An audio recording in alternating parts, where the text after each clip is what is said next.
न तुरीयस्य आत्मत्व अनवगमे कारणमस्ति।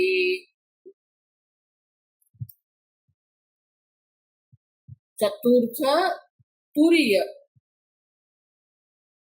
तुरीय को आत्मस्वरूप जानने के लिए, न जानने, अनवगम, न जानने के लिए कोई कारण है ही नहीं। आप समझो, क्योंकि आप स्वयं है, आत्मज्ञान ही सरल है। आप समझो, क्योंकि आप स्वयं है वो।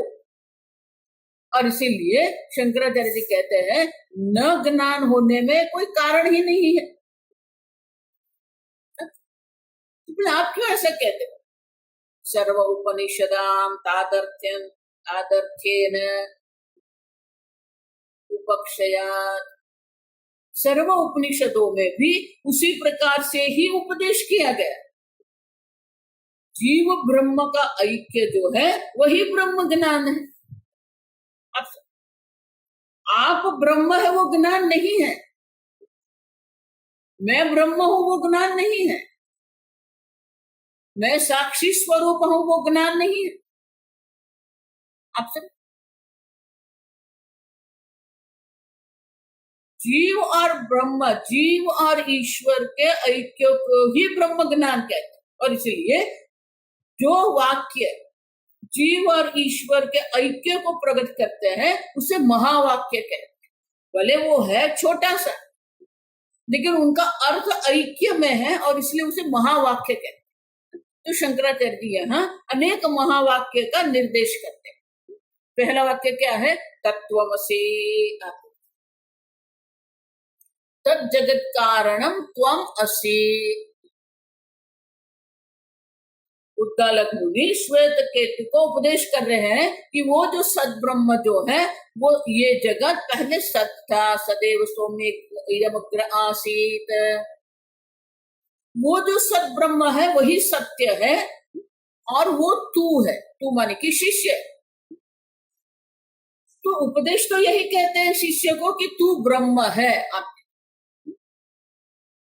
क्षेत्रज्ञम चापिमाम विद्धि सर्व क्षेत्रेषु भारत, ये जो क्षेत्र में जीव भोगता है वही ईश्वर है, जो ईश्वर जगत कारण है। तो आप स्वयं जगत कारण ईश्वर है, आप में और जगत कारण ईश्वर में जो भिन्नता जो है वो उपाधिगत है, उपाधि के कारण भिन्नता है, स्वरूप में कोई भिन्नता नहीं है। और इसलिए शंकराचार्य जी कहते हैं कि यहां ही नहीं, तत्त्वमसि अयमात्मा ब्रह्म, बृहदारण्यक उपनिषद में भी कहा अयमात्मा ब्रह्म, ये जो आत्मा है वही ब्रह्म है। अयम माने जो साक्षात अपरोक्ष आत्मा, जो नेति नेति, देह नहीं है, इंद्रिय नहीं है, मन नहीं है, बुद्धि नहीं है, अहंकार नहीं है, जो साक्षात अपरोक्ष आत्मा जो है वही ब्रह्म है। अयम का अर्थ ये जो है अन्य के अर्थ में, अयम मानी साक्षात अपरोक्ष आत्मा, तो वो आत्मा जो है वो ब्रह्म है। तत्सत्यम स आत्मा, वो जो सत ब्रह्म है वो सत्य है, वो आत्मा है। शंकराचार्य जी यहाँ वो आत्मा शब्द और ब्रह्म शब्द को पकड़ के कह रहे हैं। तो वो जो सत ब्रह्म है, तत्सत्यम स आत्मा, वो आत्मा है, सत ब्रह्म ही आत्मा है। आप समझो, यद साक्षात अपरोक्षात ब्रह्म, साक्षात अपरोक्षात मैंने कहा, जो साक्षात माने सीधे सीधे, साक्षात अपरोक्ष जो है, अपरोक्ष का अर्थ क्या है? जिसको जानने के लिए किसी भी प्रमाण प्रवृत्ति की अपेक्षा नहीं है। सूर्य को देखने की अपेक्षा है, मानी कि चक्षुरेंद्रिय की अपेक्षा है, आप सुन रहे हो, श्रोत्रेंद्रिय की अपेक्षा है।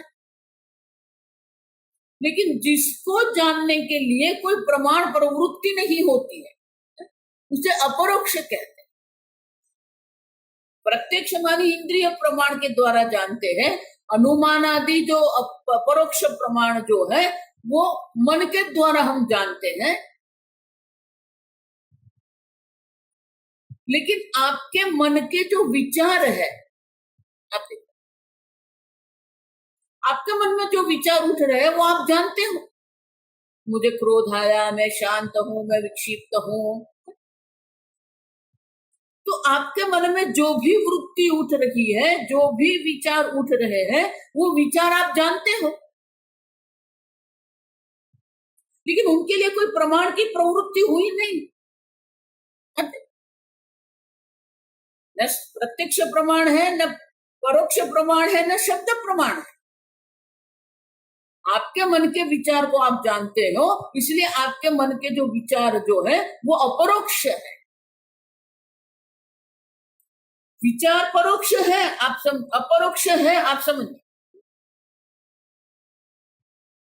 लेकिन वो साक्षी प्रत्यक्ष है। माने आप जो साक्षी चैतन्य है, उनके लिए वो प्रत्यक्ष उनके सामने ही है, माने कि वो विषय है।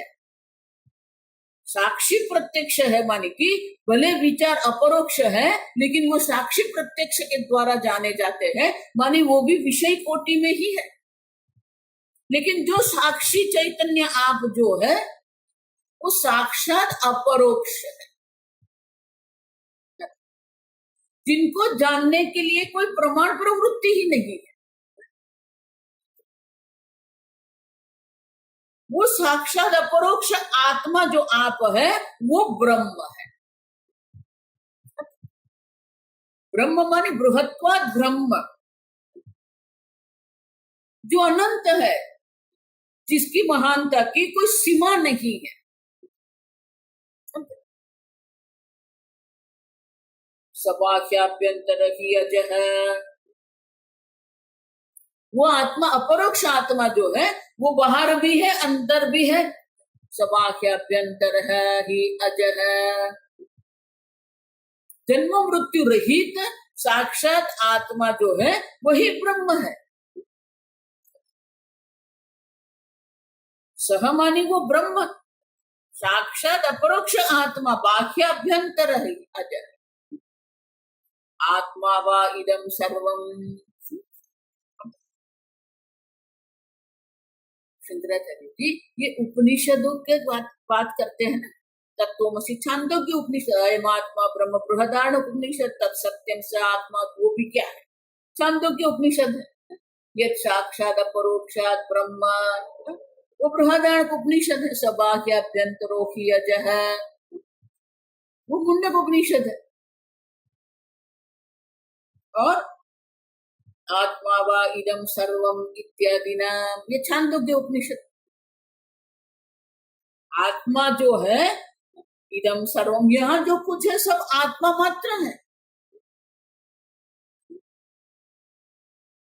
तो शंकराचार्य कहते हैं कि इस प्रकार से ये महावाक्य जो है, वो महावाक्य के द्वारा भी यही अर्थ जो है वो प्रकट किया गया है। मानी कि सर्वोपनिषद जो है जीव और ब्रह्म के ऐक्य को ही बोध कराते हैं। वो ऐक्य के ज्ञान से ही मोक्ष है, आप समझो। तो बोले आप ऐसा क्यों कहते हो? तो आगे, सह अयमात्मा, सह अयमात्मा परमार्थ, परमार्थ अपरमार्थ रूपश्च, अपरमार्थ रूपश्च चतुष्पादादि, चतुष्पाद, चतुष्पाद इति उक्तः तस्य, तस्य अपरमार्थ रूपम, अपरमार्थ रूपम अविद्याकृतम, अविद्याकृतम रज्जु सर्पादि समम उक्तम, रज्जु सर्पादि समम उक्तम पादत्रय लक्षणम, पादत्रय लक्षणम बीजांकुरस्थानीयम, बीजांकुरस्थानीयम। सोयमात्मा ब्रह्म, शंकराचार्य कहते हैं कि सोयमात्मा ब्रह्म जब किस प्रकार से कहते हैं, तो उनमें जो आत्मा जो है परमार्थ अपरमार्थ रूप है। श्रुति माता आत्मा के दो रूप प्रकट करते, एक परमार्थ रूप है, दूसरा जो है अपरमार्थ रूप है। आप समझो। तो ये जो मंत्र जो है, हम आगे देखते कि ये जो मंत्र है निषेध मुखे ने, निषेध मुखे ने तुरीय से प्रतिपादनम न विधि मुखे न इति उपपाद्य। तो बोले आप निषेध मुख से ये मंत्र का आरंभ क्यों करते हो? विधि मुख से सीधे सीधे ये ब्रह्म है ऐसा क्यों नहीं कहते? तो उसके लिए शंकराचार्य जी ये वाक्य के द्वारा वृत्त अनुवाद पूर्वक उत्तर ग्रंथ आरभयति अवतारयति, शंकराचार्य जी कहते हैं कि वो ही बात को समझाने के लिए ही ये वाक्य जो शंकराचार्य के सोयमात्मा, सोयमात्मा चतुष्पाद, तो सोयमात्मा चतुष्पाद जब कहते हैं तो उनमें आत्मा के दो रूप प्रकट करे, एक परमार्थ रूप है, दूसरा अपरमार्थ रूप है। आप सब इति चतुष्पाद इति युक्त है, तो बोले उसमें तस्य अपरमार्थ रूपम, तो आत्मा का जो अपरमार्थ रूप है माने जो उनका स्वरूप नहीं है, परमार्थ रूप माने जो उनका स्वरूप है, अपरमार्थ रूप माने कि जो सही में आत्मा का स्वरूप नहीं है फिर भी हम उसे आत्मा मानते हैं। तो वो जो अपरमार्थ रूप जो आत्मा का स्वरूप जो है वो क्या है? अविद्याकृतम, वो अविद्या से अविद्याजन्य है, अविद्या के कारण है। कैसे? रज्जु सर्पादि समम, जिस प्रकार से रज्जु में हम सर्प का दर्शन करते हैं तो वो जो रज्जु सर्प जो है वो अपरमार्थ है, परमार्थ सत्य नहीं है। उक्तम, तो बोले वो अपरमार्थ रूप कहाँ प्रकट किया? पादत्रय लक्षणम, जागृत स्थान वैश्वानर प्रथम पाद है, स्वप्न स्थान तैजस द्वितीय पाद है, सुषुप्ति स्थान है तृतीय पाद है, प्राज्ञ है। तो शंकराचार्य जी कहते हैं अभी तक जो तीन पाद का जो वर्णन किया गया है वो तीन पाद के द्वारा जिसका वर्णन श्रुति माता ने किया है, जिस आत्मा का त्रण पाद लक्षण जो उनका है वो क्या है? अपरमार्थ रूप है आत्मा। तो बोले क्यों? बीजांकुर स्थानीयम, अब वो जो है अपरमार्थ रूप जो है वो बीजांकुर स्थानीयम, बीज के अंकुर के स्थान पर। अब सर्प रज्जु सर्प के अनुर समान वो बीजांकुर स्थानीय,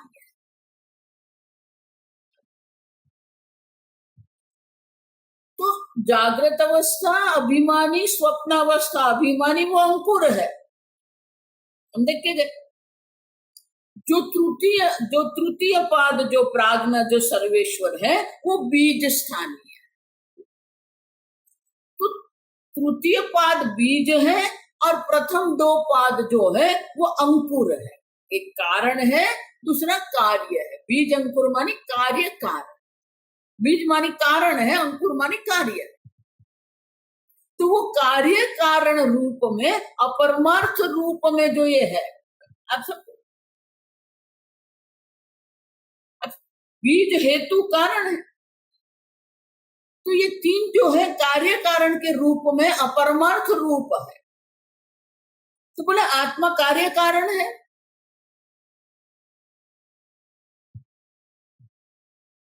आत्मा में कार्य भाव है, आत्मा में कारण भाव है क्या? आप समझो। तो बोले न, आत्मा न तो कार्य है, आत्मा न तो कारण है। और इसीलिए आगे शंकराचार्य अथ इदानीम अबीजात्मकम परमार्थ स्वरूपम रज्जु स्थानीयम सर्पाधिष्ठानीय सर्पाधिष्ठानीय उक्त स्थान त्रय निराकरणेन निराकरणेन आह आह इदानीं इदानीं मानी। अब ये 7वें मंत्र में श्रुति माता क्या कर रही है? अबीजात्मकम, जो कार्य भी नहीं है, जो कारण भी नहीं है। देखो, इसीलिए हमारी बुद्धि कार्यकरण हेतु हेतु मत में ही चलती रहती है। ये जितने भी तर्क करने वाले हैं ना, वो तर्क मानी क्या है? कार्य कारण है, इसके कारण ऐसा होता है। तो हम कार्य कारण में ही घूमते रहते हैं। हमारी बुद्धि जो तर्क करने वाली जो है ना, वो कार्य कारण में चलती रहती है। या तो फिर हम काल की भूतकाल, वर्तमान काल, भविष्य काल में रहते हैं। कई लोग हैं जो अपने भूतकाल को छोड़ते ही नहीं, वो भूतकाल में ही पड़े रहते हैं। कई लोग हैं जो अपने मनोरथ में पड़े रहते हैं, ऐसा मैं करूंगा, वैसा वो करूंगा, मनोरथ करते रहते हैं, भविष्य काल में।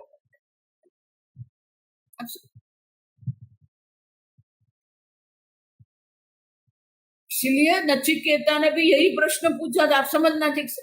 अन्यत्र धर्मात् अन्यत्र अधर्मात् अन्यत्र कृत अकृताच्च अन्यत्र भूताच्च भविष्याच्च।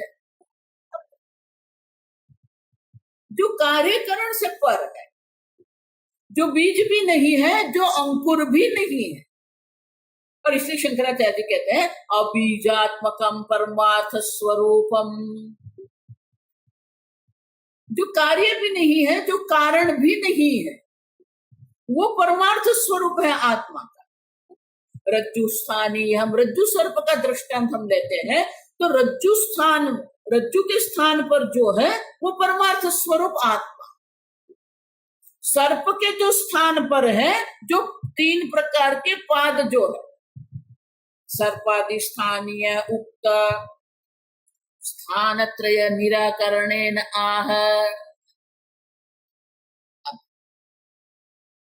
तो पहले 3 पाद जो आत्मा के दर्शाए, वो आत्मा वैश्वानर है, ये आत्मा तेजस है, ये आत्मा जो है वो प्राज्ञ है, सर्वेश्वर है।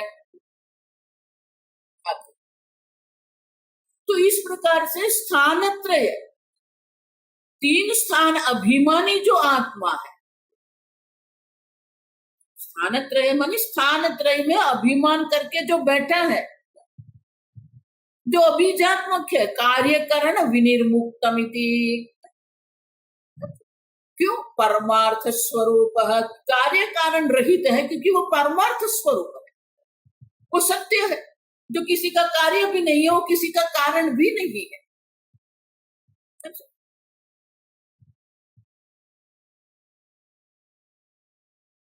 तो वो जो कार्य कारण रहित है, तस्य विधि मुखेन निर्देश अनुपपत्ति,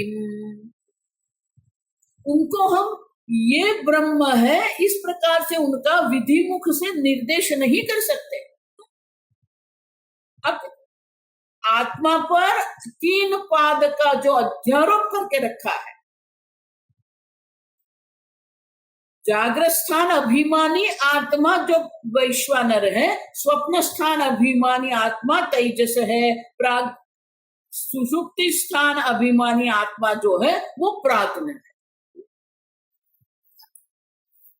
लेकिन ये तीनों स्थान जो रहित है, तो ये तीनों स्थान रहित आत्मा है, तो किसका निराकरण करना पड़ेगा? तीनों स्थान का ही निराकरण करना पड़ेगा। अब 3 स्थान ही नहीं रहेंगे तो उनके अभिमानी आत्मा भी नहीं रहेंगे, समझ रहे?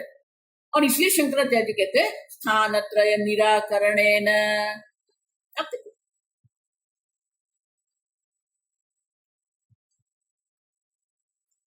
तो बोले किम उत्तरेण ग्रंथेन तुरीयं प्रतिपाद्यते किम वा तस्य स्थानत्रय वैलक्षण्यं विवक्ष्यते। आप 3 तृतीय जो चतुर्थ पाद जो तुरीय है, उनका प्रतिपादन करने वाले हो। अब या तो वो तीनों स्थान से विलक्षण है ऐसा प्रतिपादन करने वाले। प्रथमे पदी प्रतिपादकस्य विधान अव्यतिरेकात् अन्य निषेधानर्थक्यम्।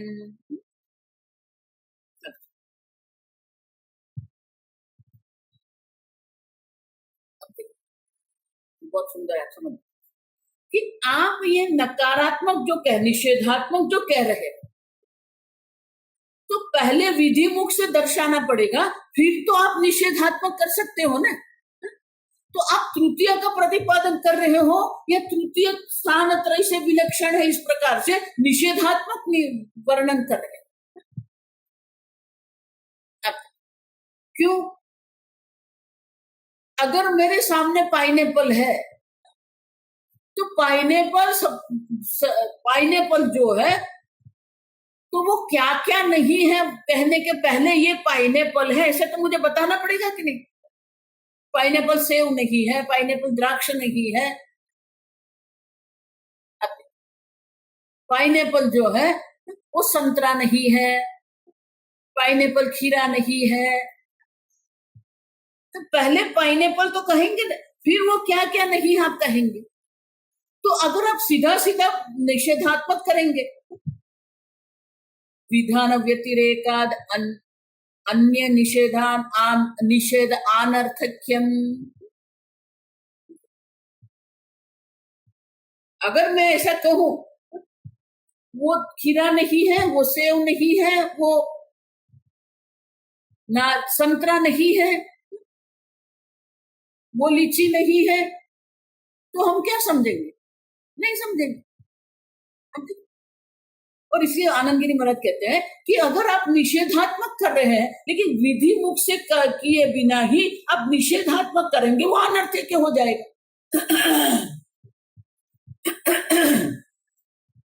द्वितीय तादानर्थक्यम आपपद्यते।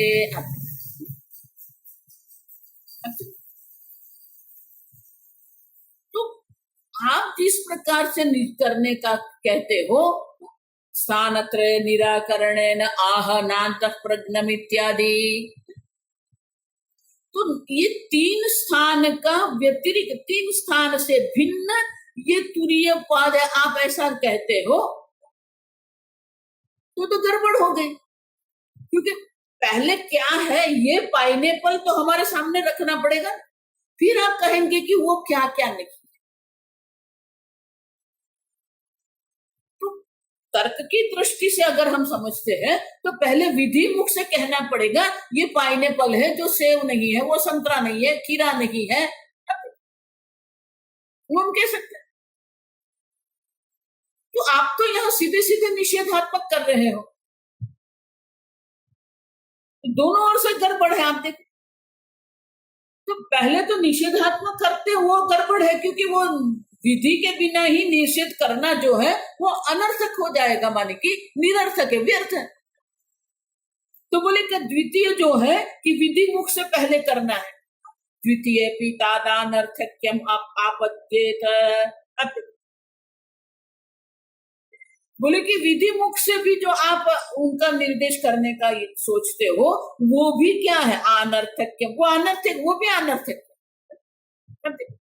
अनुक्त्या एव उक्ताद अन्य तत्सिद्धेति मन्वानः शंकते। और इसीलिए एक शंकराचार्य जी यहाँ एक शंका प्रकट करते हैं। सीधा सीधा निषेध मुख से करने का कोई अर्थ नहीं है, विधि मुख से हम कर सकते नहीं है, क्योंकि वो शब्द अनभिधेय है। शब्द से शब्द प्रमाण की निमित्त जो है वो उसमें है ही नहीं। शब्द प्रमाण की निमित्त जो है जाति गुण संबंध क्रिया जो है वो है ही नहीं,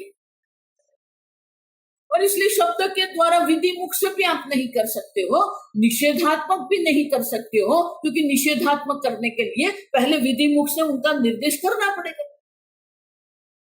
तो दोनों ओर से फंस गए, और इसलिए शंकराचार्य जी यह बहुत सुंदर एक पक्ष रखते हैं।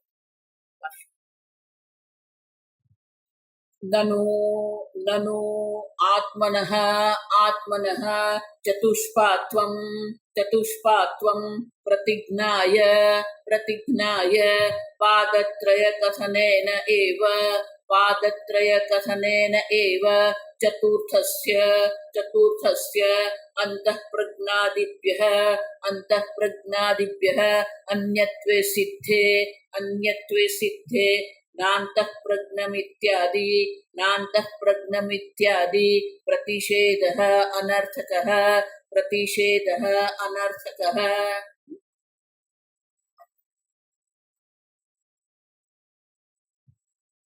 तो बोले आपने जो प्रतिज्ञा किया था आत्मनः चतुष्पात्वं प्रतिज्ञाय, आत्मा का चतुष्पादपना जो है वो आपने प्रतिज्ञा किया।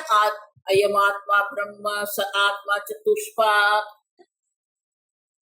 वो प्रतिज्ञा करके आपने क्या किया? पादत्रय कथनेन, पादत्रय तीन पाद का कथन के द्वारा चतुर्थस्य अंतःप्रज्ञादिभ्यः अन्यत्व सिद्धे, तीन पाद का आपने निरूपण किया है। तीन पाद का निरूपण करके चतुर्थ जो है अंतःप्रज्ञादिभ्यः अन्यत्व सिद्धे, तो चतुर्थ पाद ये तीन से भिन्न है वो हम समझ गए। नान्तःप्रज्ञ इत्यादि प्रतिषेधः अनर्थकः, तो ये प्रतिषेध करने का कोई प्रयोजन ही नहीं है, अनर्थक है। जो तीन पाद जो है वो तीन पाद से अन्य चतुर्थ पाद है, वो तो आपने चतुष्पाद कह के कह ही दिया है। न तावत तुरीयम विधिमुखेन बोध्यम तस्य स्वप्रकाशकत्वात्, तो बोले ये तुरीय आत्मा जो है उसका विधि मुख से तो आपने कहा नहीं है, और निषेध मुख से तो हम समझ जाते हैं कि ये तीन पाद जो है उससे विलक्षण जो है ये चतुर्थ पाद तुरीय है। तो फिर ये निषेध मुख से कहने की आपको आवश्यकता ही क्या? नान्तःप्रज्ञ न बहिष्प्रज्ञ है, अब क्योंकि तीन आपने दर्शा दिए, अब तीन से विलक्षण चौथा है हम समझ जाएंगे, तो इसमें निषेध मुख करने की आवश्यकता ही नहीं है। और विधि मुख से तो हम नहीं कर सकते हैं, क्योंकि हम देख के गए वो शब्द का शब्द प्रमाण जो है, शब्द प्रमाण के निमित्त जो है, शब्द प्रमाण की प्रवृत्ति के लिए जो भी निमित्त चाहिए वो निमित्त है ही नहीं उसमें, तो शब्द प्रमाण से भी हम नहीं कह सकते।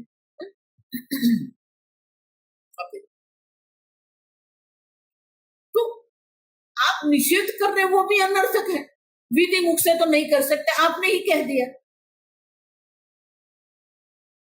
तो विधि मुख से कर नहीं सकते, निषेध मुख से करना अनर्थक है। तो ये जो चतुर्थ पाद के लिए आप सातवां मंत्र का जो आरंभ कर रहे हैं वो आरंभ ही हमें तो अयोग्य लगता है, और इसलिए शंकराचार्य उनका उत्तर देते हैं, न सर्पादि विकल्प प्रतिषेधेन एव, सर्पादि विकल्प प्रतिषेधेन एव रज्जुस्वरूप प्रतिपत्तिवत, रज्जुस्वरूप प्रतिपत्तिवत त्रय त्रयी अवस्थस्य अवस्थस्य एव आत्मनः आत्मनः तुरीयत्वेन प्रतिपादयिषितत्वात् प्रतिपिपादयिषितत्वात् तत्त्वमसि इति वत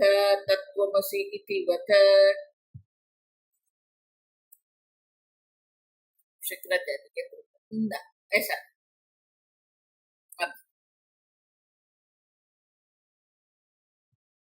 क्यों?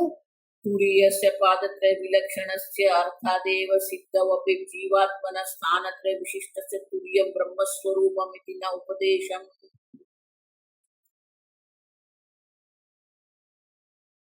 देखो आगे हम देखेंगे, बहुत सारे संप्रदाय जो है वो आत्मा को क्या कहते हैं? मैं साक्षी चैतन्य।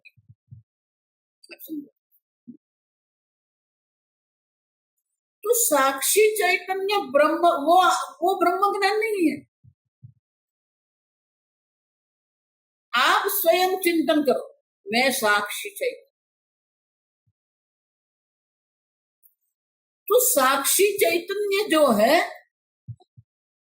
लेकिन उनका ब्रह्मत्व अब देखो, आनंद गिरि महाराज कहते हैं तुरीय जो है, चतुर्थ पाद जो है, वो 3 पादों से विलक्षण है, ये सिद्ध हो जाएगा। आप जो कहते हैं कि पाद त्रय से विलक्षण तुरीय है, वो तो सिद्ध हो जाएगा। लेकिन जीवात्मनः स्थान त्रय विशिष्टस्य तुरीय ब्रह्म स्वरूपमिति न उपदेश अंतरेण सिद्ध्यति।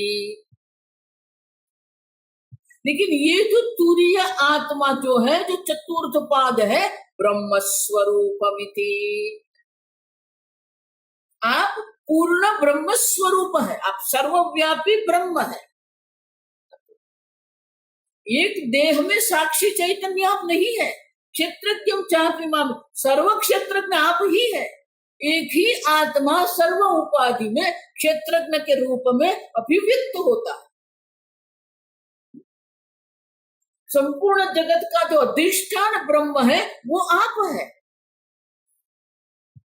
और इसलिए कहते हैं कि पादत्रय स्थानत्रय का निषेध करने से अब तुरीय आत्मा पर जाएंगे, लेकिन तुरीय आत्मा ब्रह्म है, वो उपदेश के बिना, उपदेश अंतरेण न सिद्ध्यति, वो ब्रह्मत्व, तुरीय आत्मा का जो ब्रह्मत्व है, वो उपदेश के बिना सिद्ध नहीं होता है। आप समझो, यथा विधि मुखेन प्रवृत्तेन तत्त्वमसीति वाक्येन स्थानत्रय साक्षिणः त्वं पदलक्ष्यस्य। विधि मुख से जब तत्त्वमसि ऐसा हम कहते हैं, तो विधि मुख से जब हम तत्त्वमसि वाक्य कहते हैं, उनके पहले क्या करना पड़ेगा? तत्पद जो है, त्वम पद क्या है, वो दोनों को क्या करना, त्वम पद शोधन तत्पद शोधन करना पड़ेगा। समझे? तो त्वम पद का शोधन जो हम करते हैं, स्थानक है साक्षी त्वम पद लक्ष्य, वो तो हम जान जाएंगे। त्वम पद का लक्ष्य जो है, मैं साक्षी चैतन्य स्वरूप हूं, ये हम जान जाएंगे। लेकिन तत्पद लक्ष्य ब्रह्मता, तत्पद जो ब्रह्म जो है, उनका जो लक्षण करना है, वो आप कैसे करेंगे? तत्पद लक्षण, तत्पद लक्ष्य ब्रह्मता लक्षण या बोध्यते। तो तत्पद जो ब्रह्म जो है, उनका बोध कराने के लिए, तो त्वम पद का तो हम साक्षी चैतन्य तक जा सकते हैं, लेकिन तत्पद जो है, जो ब्रह्म है, जो जगत कारण है, वो शास्त्र के बिना, उपदेश के बिना आप कैसे जानेंगे?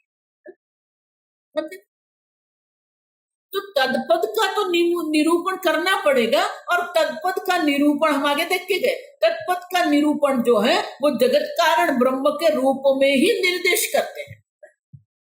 फिर वो कारणत्व जो है, उनका निषेध हम करेंगे। और इसलिए कहते हैं तत्पद, तत्पद लक्ष्य ब्रह्मता लक्षणया बोध्यते। पहले तटस्थ लक्षण से हम तत्पद ब्रह्म जो उनका निर्देश करते हैं।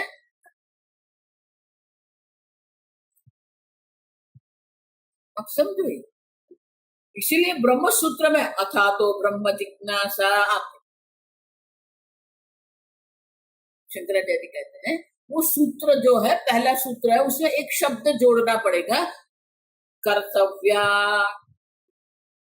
अथा तो ब्रह्म जिज्ञासा कर्तव्या, ब्रह्म को जानने की इच्छा करनी चाहिए। ब्रह्म क्या है? जन्माद्यस्य यतः, यतो वा ईमानि, यतः, यतः मानी वो तैत्तिरीय उपनिषद का मंत्र है, यतो वा ईमानि भूतानि जायन्ते जन्माद्य, आज जन्म स्थिति और समूह। तो वो ब्रह्म का निर्देश करना पड़ेगा। वो ब्रह्म क्या है? यतो वा इमानि भूतानि जायन्ते येन जातानि जीवन्ति यत् प्रयन्तम् अपि शंसन्ति तद् ब्रह्म। ये ब्रह्म का लक्षण। तो वो ब्रह्म का हमें लक्षण करना है और ब्रह्म के लक्षण से ही हमें पहले जानना है।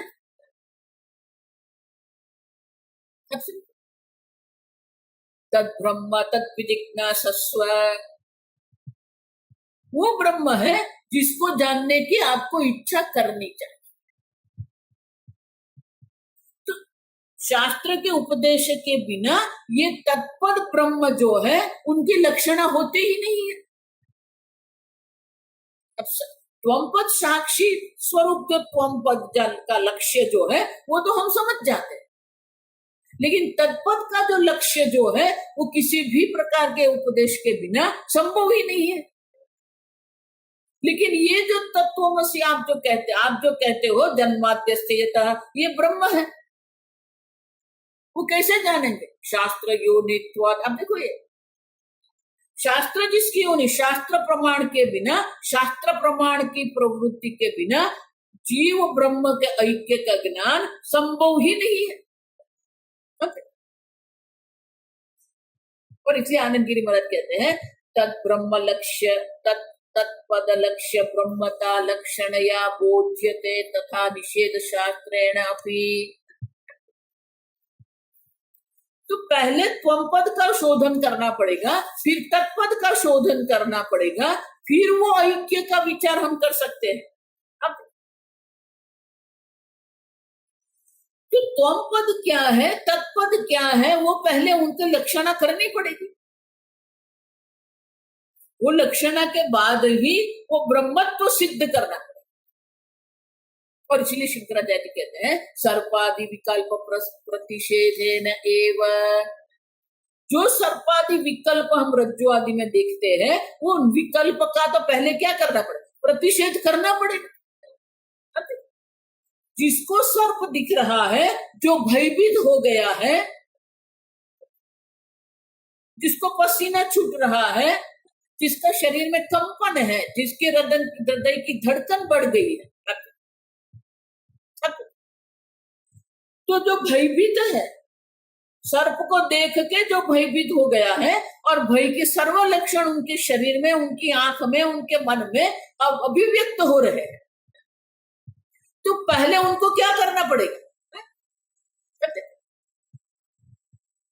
सर्पादि विकल्प प्रतिषेधेन, प्रतिषेध करना पड़ेगा। तो पहले उसको क्या, अरे भाई वो सर्प नहीं है, तो पहले प्रतिषेध किया कि नहीं? अरे वो सर्प नहीं है, सर्प नहीं है ऐसा प्रतिषेध करने के बाद रज्जु स्वरूप प्रतिपत्तिवत, फिर वो रज्जु के स्वरूप का प्रतिपादन करना है। ये सर्प नहीं, नायम सर्पः अयम इयम रज्जुः। शंकराचार्य कहते हैं कि ये दृष्टांत में यही है कि ये सर्प नहीं है, ये रज्जु है। तो पहले क्या करना पड़ेगा? प्रतिषेध, निषेध करना पड़ेगा। पहले निषेध करेंगे, बाद में फिर रज्जु का ज्ञान हम कराते हैं। ये सर्प नहीं है, ये रज्जु है। आप समझो ठीक से। अब ये कौन कह रहा है? जो सर्प का दर्शन कर रहा है वो तो नहीं कह सकता, क्योंकि उनको तो सर्प दिखता है और वो भय से आक्रांत है। लेकिन जिसको सर्प नहीं दिख रहा है, समझ दो, वो जिसको सर्प दिख रहा है उसको स्वीकार करके कह रहा है यहां सर्प नहीं है। वो सर्प नहीं देख रहा है, उसको तो सर्प दिखता ही नहीं है, वो तो रज्जु का दर्शन कर रहे हैं। फिर भी जिसने सर्प का दर्शन किया है, तत्काल वो उनको उस समय पर उस सर्प को स्वीकार करके उनको कह रहे हैं सर्प नहीं है। और फिर कहेंगे ये सर्प नहीं है, ये रज्जु है। उसी प्रकार से अब देखो, उसी प्रकार से निषेध शास्त्रेणापि तात्पर्य वृत्त्या जीव सत्तूर्य ब्रह्मत्वं प्रतिपादयितुं दृष्टान्तम् त्रयी अवस्थस्य एव आत्मनः। ये आत्मा जो अभी हमें तीन अवस्था वाला लग रहा है, जागृत अवस्था अभिमानी है, स्वप्न अवस्था अभिमानी है, सुषुप्ति अवस्था अभिमानी आत्मा जिसको हम मानते हैं, तो वो जो अपने को ये तीन प्रकार से जो मान रहा है उनका निषेध तो करना पड़ेगा। जिस प्रकार से वहां दृष्टांत में करेंगे, ये सर्प नहीं है, ये रज्जु है, और इसलिए शंकराचार्य कहते हैं उसी प्रकार से जो तीन अवस्था जो आत्मा की है, तीन अवस्था अभिमानी आत्मा जो है उनका निषेध करके आत्मनः तुरीयत्वेन प्रतिपादयिषयितत्वात्, प्रतिपादन करने की इच्छा वाले, प्रतिपादयिषयितत्वात् श्रुति माता जो है इसी प्रकार से आत्मा तुरीय आत्मा का प्रतिपादन करने की इच्छा करती, तो पहले ही निषेध तो करना ही पड़ेगा। जिस प्रकार से तत्वमसि, तो विधि मुख करने के पहले निषेधात्मक करना ही पड़ेगा। त्वम पद क्या है, तत्पद क्या है, और फिर ये जो है उनका निषेध करके स्वरूप की ओर हमें ले जाते हैं।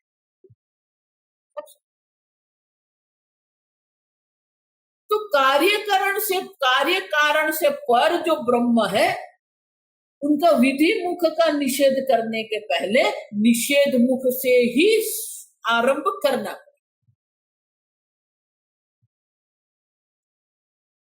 आगे सुनो, यदि ही त्रय्यवस्थात्म विलक्षणम तुरीयम अन्यत तत्प्रतिपत्ति द्वार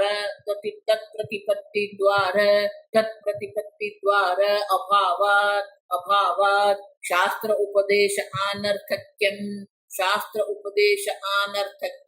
शून्यता आपत्ति वा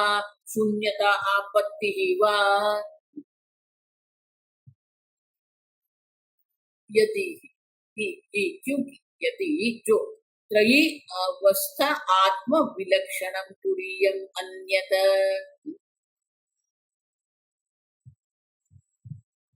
जो मैंने कहा कि आप साक्षी स्वरूप है, उनके लिए हमें शास्त्र की आवश्यकता ऐसे भी नहीं है, फिर भी हम कहते हैं स्थान त्रय से विलक्षण जो तुरीय अन्यत, तो आप साक्षी चैतन्य है, लेकिन वो साक्षी चैतन्य जो है उससे भिन्न जो है,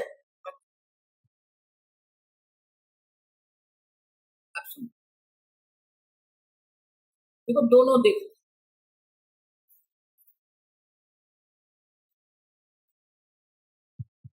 जगत कारण ब्रह्म जब हम कहते हैं तो वहां कारण भाव जो है उनका निषेध करना पड़ेगा।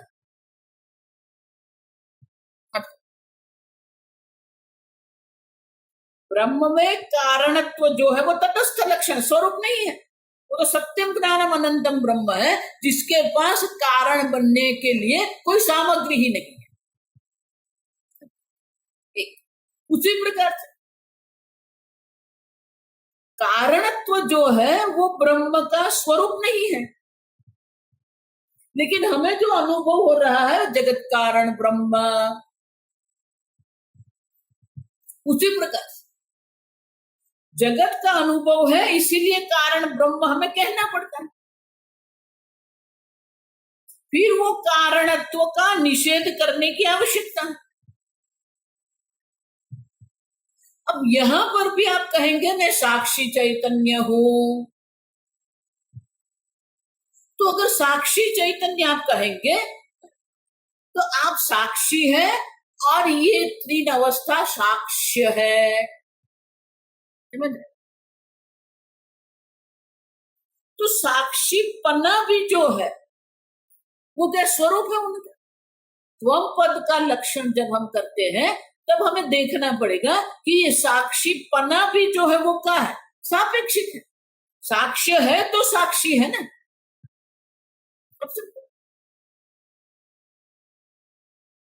तो अगर कोई कहेगा कि ये साक्षी चैतन्य जो है वो ब्रह्म ज्ञान है, वो नहीं है, क्योंकि साक्षी जो है वो भी क्या है, सापेक्ष है। साक्ष्य की दृष्टि से साक्षी है, निरपेक्ष नहीं है, और इसलिए वो ब्रह्म ज्ञान नहीं हो सकता।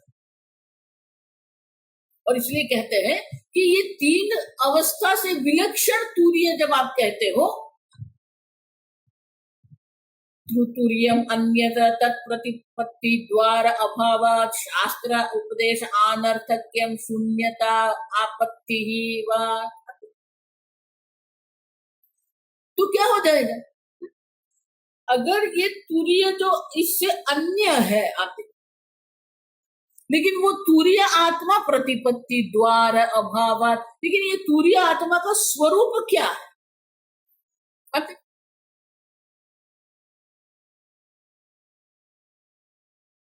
मात्र तुरीय आत्मा का प्रतिपादन करना ये ग्रंथ का कोई लक्ष्य नहीं है, आप समझो।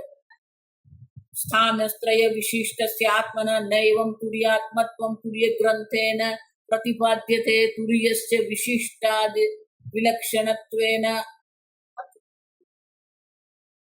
ये तुरीय आत्मा जो है, अयमात्मा ब्रह्म, पहले ही कहते थे आप समझो।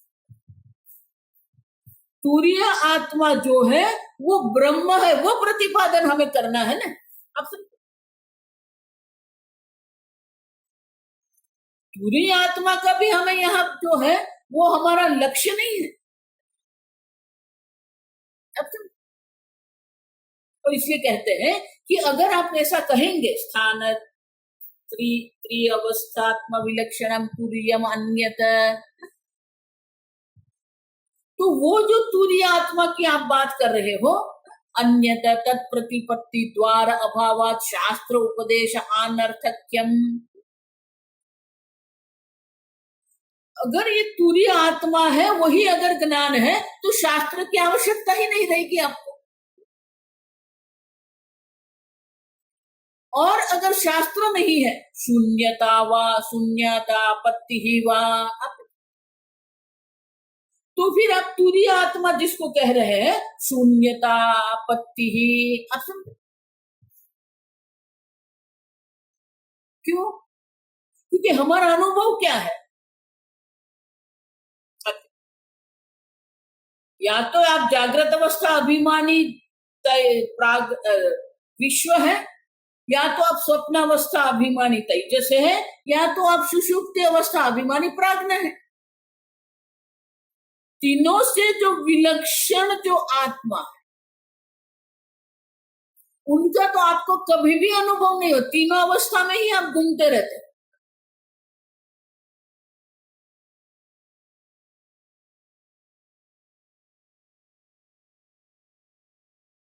तीनों स्थान में ही हम क्या करते रहे, घूमते रहते।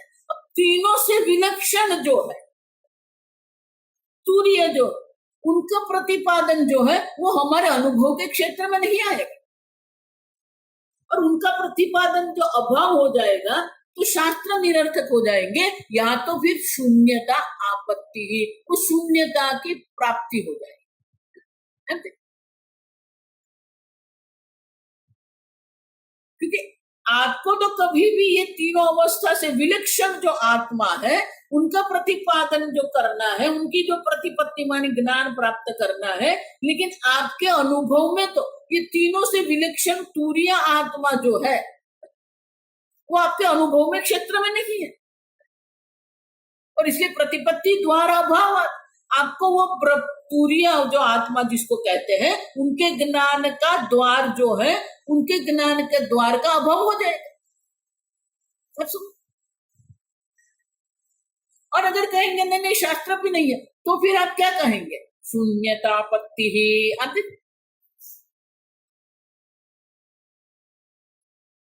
तो उनका अगर अभाव, तूर्य का प्रतिपादन करने का कोई अभाव रह जाएगा, अन्यथा अत्यंत भिन्नयोः मिथः स्पर्शदि विरहिणः उपाय उपेय अभाव भावयोगा तुर्य प्रतिपत्तौ विशिष्टस्य द्वारत्व अभावात्। ये तीनों से बिल्कुल विलक्षण भिन्न जो तुरीय आत्मा है, उनको जानने के लिए जो द्वार जो है, द्वार का ही अभाव हो जाएगा। तत्प्रतिपत्ति द्वारस्य अदर्शना तुरीय प्रतिपत्ति एव स्यात्।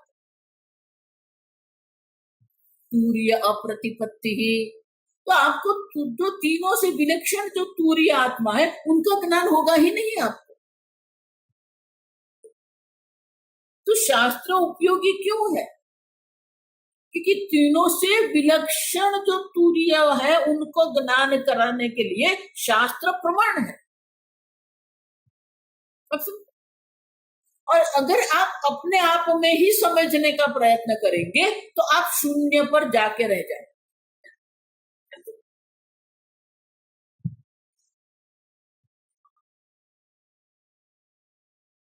तो इसीलिए ये अन्य प्रकार के जितने भी संप्रदाय बनते हैं, जो शास्त्र रहित है,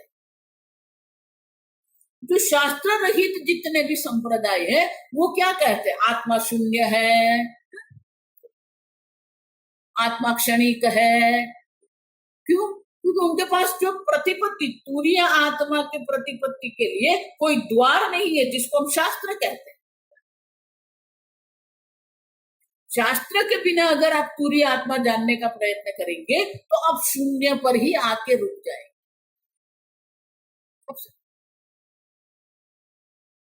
और दोनों ओर से इसीलिए क्या है, और इसीलिए ये जो हम कहते हैं,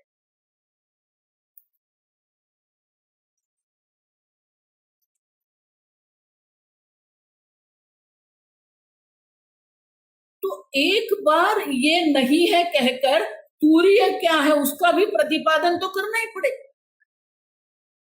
तो निषेध मुख से भी प्रतिपादन करना है, तुरीय का विषय विधि मुख से भी प्रतिपादन करना है। लेकिन तुरीय जो है उसका विधि मुख से प्रतिपादन करने के पहले हमें निषेध मुख से प्रतिपादन करना पड़ेगा, क्योंकि वो जागृत अवस्था अभिमानी मान के बैठा है। जिस प्रकार से जो भयग्रस्त है, वैसे आक्रांत है, वो सर्प देख रहा है।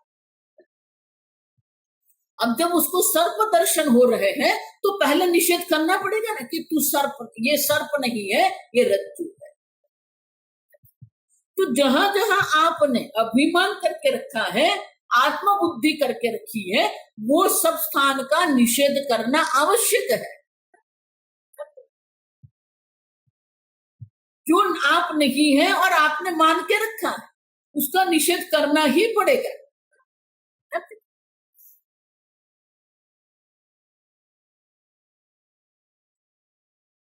जब निषेध करेंगे तो बाकी क्या रहेगा? स्वतः सिद्ध स्वप्रकाश चैतन्य।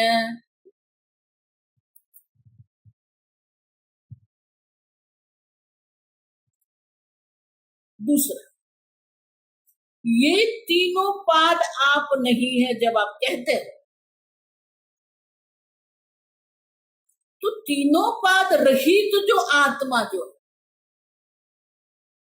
वो आत्मा का ब्रह्मत्व जो है वो विधि मुख से हमें कहेंगे। आगे आएगा, पहले निषेध करेंगे फिर विधि मुख से भी कहेंगे, लेकिन आरंभ तो निषेध से ही करना। शंकराचार्य जी ये रज्जु सर्प का जो दृष्टांत है ना, उसको पकड़ के ही चलते हैं, आप समझ।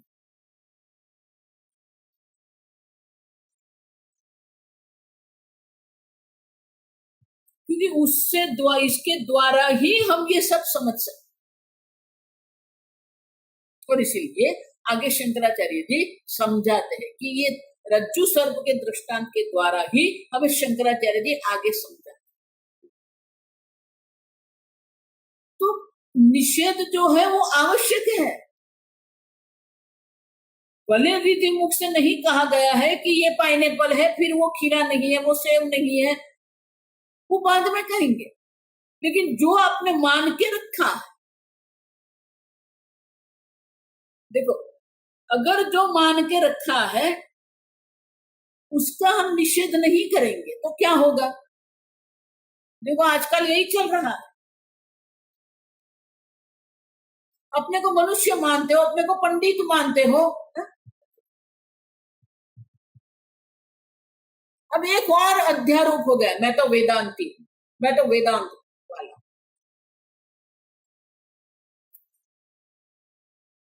ये भक्ति, ये कर्मयोग, ये कुछ, ये हम तो वेदांत।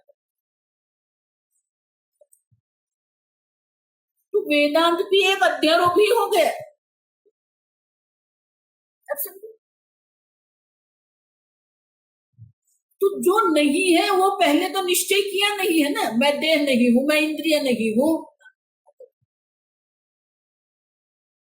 और निषेध के बिना ही अगर आप किसी को आपने उपदेश कर दिया तू ब्रह्म है, तो एक और अध्यारोप हो जाएगा, मैं तो ब्रह्म हूं।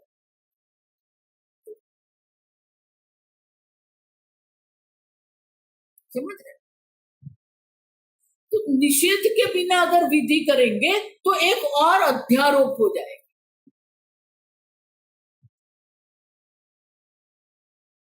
और इसीलिए पूर्णतः निषेध करना ही पड़ेगा।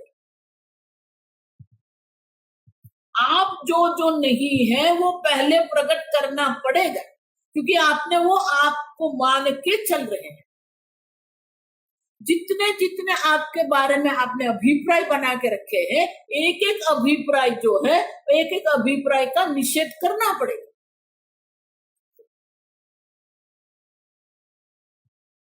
तो ये अभिप्राय जो है उसकी निवृत्ति करनी पड़ेगी। न अंतः प्रज्ञ न बहिष्प्रज्ञ है। आपने आपके बारे में जितने भी अभिप्राय बना के रखे हैं सबकी निवृत्ति करनी, नहीं तो फिर एक और अध्यारोप हो जाए। इसका निषेध नहीं हुआ है तो अगर कहेंगे तू ब्रह्म है, तो आजकल वही चल रहा है, मैं तो सच्चिदानंद ब्रह्म। ये मैं तो कौन?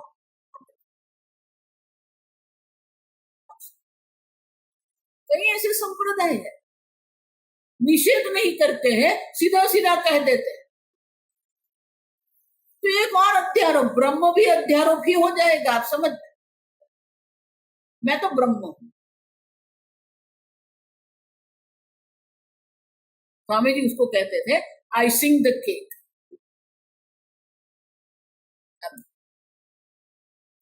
केक जो बनाते हैं तो उसका रंग जो है ना थोड़ा भूरा सा होता है, दिखने में ऐसा अच्छा नहीं, तो उसके ऊपर क्या करेंगे, उसको श्रृंगार करेंगे, आइसिंग। अब कितना भी उनको आइसिंग करते रहो, लेकिन नीचे से जो भूरा रंग की वो तो वैसे ही रहेगी। उसी प्रकार मैं जीव हूं, मैं जागने वाला हूं, मैं सोने वाला हूं। अब एक और अध्यारोप कर, मैं ब्रह्म, मैं साक्षी चाहिए, ये काम नहीं आएगा। ये सर्प नहीं है, ये रज्जु है। और इसीलिए निषेध की आवश्यकता है। निषेध के बिना अगर सीधा विधि मुख करेंगे तो वो एक और अध्यारोप हो जाएगा। और इसलिए शंकराचार्य आगे समझाते हैं कल।